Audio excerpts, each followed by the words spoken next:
My name is Noah. I am from Canada. And I live alone in a small apartment on the third floor of an old brick building. It's quiet, just the way I like it. My bookshelves are full, my bed is always unmade, and my window overlooks a quiet street where people pass by, lost in their own worlds. Every morning, I wake up early and make coffee. I sit by the window and watch the city wake up. People rush to work, kids walk to school, and cars honk in the distance. Life moves forward. But mine feels like it's standing still. I work in a small bookstore downtown. Hidden between a cafe and a record shop, the bell above the door rings. Whenever someone walks in, I love the smell of books. The scent of pages worn by time and fingertips. I spend my days arranging shelves, helping customers, and reading in the quiet moments between. Books are my escape. In stories, people find love, adventure, and happiness. In reality, I am just here, watching the world from a distance, because I have a secret. I have always known I was different. When I was younger, I didn't understand why I never felt the way my friends did. They would talk about crushes, about the girls they liked, about the dreams they had for the future. A wife, a family, a house filled with laughter. But my dreams were different. At first, I ignored it. I thought maybe I just needed time, that one day, everything would make sense. But years passed, and nothing changed. My heart never raced for a girl. Instead, it beat faster when a boy smiled at me, when his voice was warm, when his laugh lingered in my mind long after he was gone. But I never told anyone. I grew up in a world where love was supposed to look a certain way. I learned how to hide, how to smile at the right moments, how to pretend. Even now, as an adult, I still carry that silence with me. Like a book I never open, afraid of what the pages might say.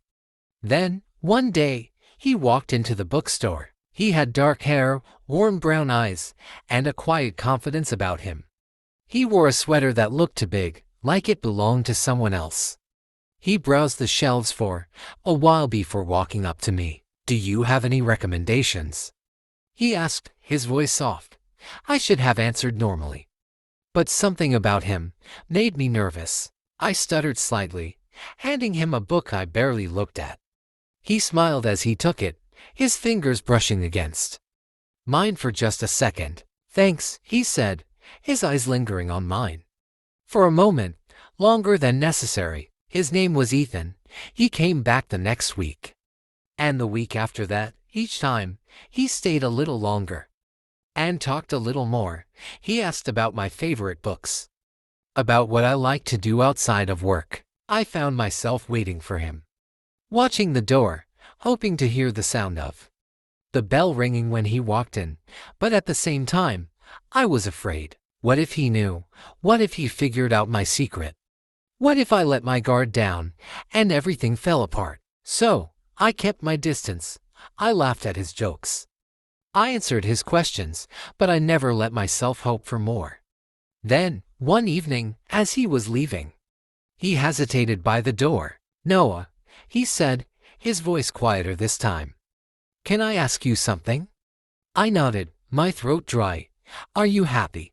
The question caught me off guard. I opened my mouth, but no words came out. Was I happy? I had spent so much time hiding, pretending, and surviving. I had never stopped to ask myself if I was happy. Ethan waited, his eyes searching mine, like he already knew the answer. I wanted to tell him everything. I wanted to tell him about the years of silence, the fear, the loneliness. I wanted to tell him that every time he walked through the door, my world felt a little brighter. But the words never came, so I just nodded. He held my gaze for a moment longer, then gave me a small, knowing smile. Maybe I will always be alone. Maybe I will never say the words I am too afraid to speak. Maybe this is just how my life will be. Watching, waiting, but never stepping forward. But deep inside, for the first time in a long time, I feel something I thought I had lost. Hope. Hope that one day I will be brave enough to stop hiding.